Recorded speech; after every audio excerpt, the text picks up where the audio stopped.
Le sujet inévitable au cours du compte rendu de ce Conseil des ministres, c'est bien la question énergétique. Dans plusieurs endroits, en pleine période de montée de chaleur, les populations sont de plus en plus exposées à de nombreux et longs délestages. Alors qu'il y a un mois, le gouvernement promettait par souci d'anticipation l'augmentation de l'importation de l'électricité. Qu'est-ce qui a bien pu se passer? Il peut se poser deux problèmes qui peuvent expliquer donc la situation de délestage. Peut-être que l'énergie promise peut ne pas être assurée au plan contractuel. Parce que vous savez que si le pays qui est en situation de contrat avec nous est lui aussi dans une demande importante d'énergie, bon, on peut bien aisément comprendre que vous connaissez les relations contractuelles. Il y a un environnement qui justifie qu'elles puissent être respectées.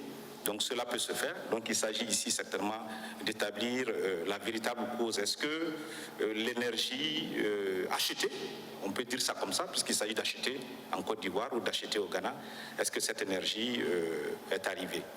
Si elle est arrivée, est-ce qu'elle est suffisante? Parce qu'il s'agit d'une demande aussi qui augmente, qui n'est pas statique. Et puis enfin, il peut arriver que l'énergie arrive et que nous ayons des problèmes de transport d'énergie. Ça aussi c'est possible. Vous entendez souvent des communiqués qui nous indiquent que des lignes de haute tension sont abîmées, ont subi des intempéries. Donc il faut aller chercher un peu les causes de tout ça.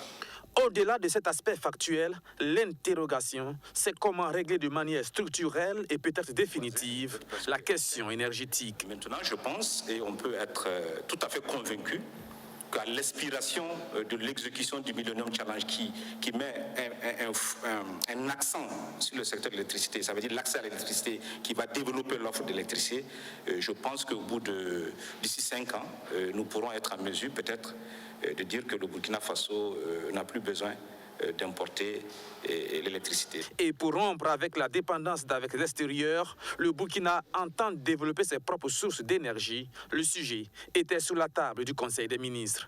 Ce rapport donc se veut une alerte sur notre sécurité énergétique et un besoin urgent donc de renforcer notre parc de production en interne, notamment en mettant en exergue des centrales thermiques fonctionnant au gaz au Burkina Faso.